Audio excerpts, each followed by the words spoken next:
अर्धा किलो मोहरी डाळ, पावशेर बडीशोप, पावशेर धनिया, अर्धा किलो लसूण, लसूण 50 ग्रॅम मेथी, 5 ग्रॅम इलायची, 5 ग्रॅम दालचिनी, 5 ग्रॅम भाज्या, 5 ग्रॅम लवंग, 5 ग्रॅम मिरिया, 10 ग्रॅम हिंग, एक पुडा पावडरचा, एक मिठाची थैली, अर्धा ग्रॅम हळदी, लाल तिखट, पावशेर मिरची पावडर,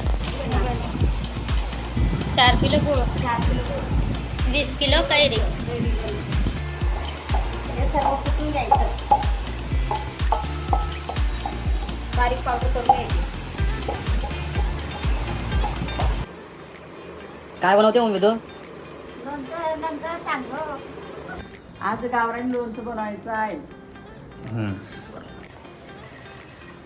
मेथी टाकलेली आता 50 ग्रॅम. तू पण बोलते.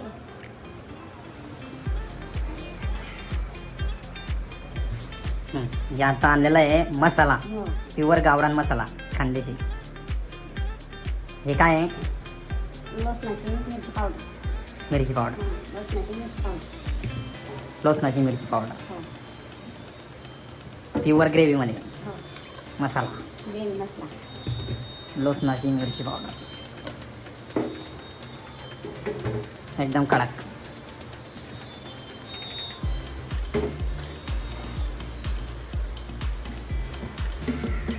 पूर्ण मिक्स, हळद वगैरे पूर्ण, धना मसाला वगैरे, धना वगैरे सर्व मिक्सिंग.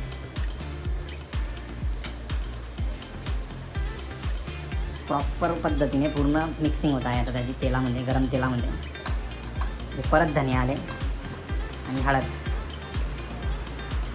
मोहरी डाळ, मोहरी डाळचा पूर्ण ग्रेव्ही मसाला. पूर्ण पावडर केलेली मोहरी डाळ. ते टाकून पण थंड होऊ द्यायचं. बरोबर.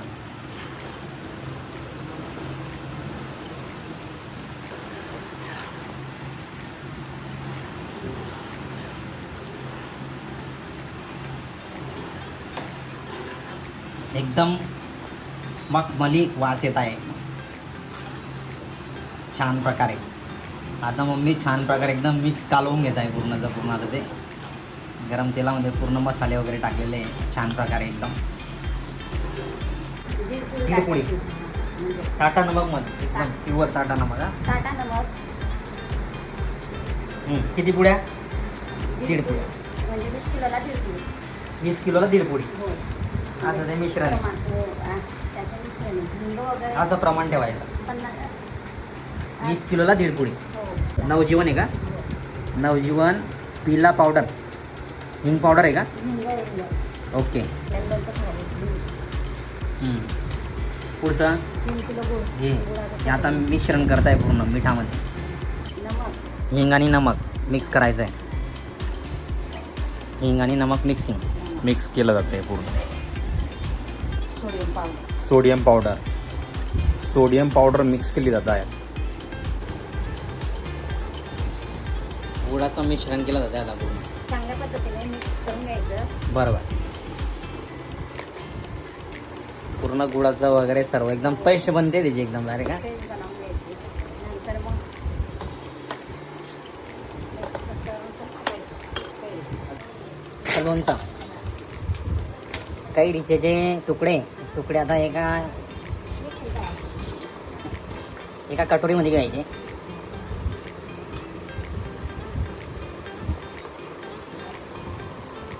त्याच्या बाजूला अचारची जी बरणी आहे पूर्ण, ज्याच्यामध्ये स्टोरेज केला जाणार आहे, ते प्रॉपर पद्धतीने क्लीन करून सुकवून घ्यायची तिला आणि स्वच्छ करून ठेवायची. पूर्ण तो मसाला एकदम पेस्ट जे काही आहे ते पूर्ण याच्यावरती टाकून द्यायची. एकदम हळद मिळत एकदम टकाटकमध्ये.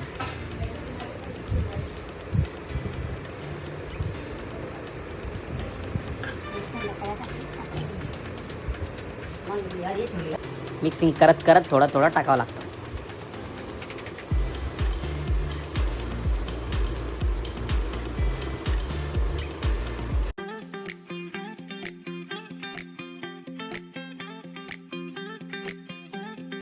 हे आता तयार झालेलं आहे मित्रांनो, लोणचं स्पायसी आणि चटकदार.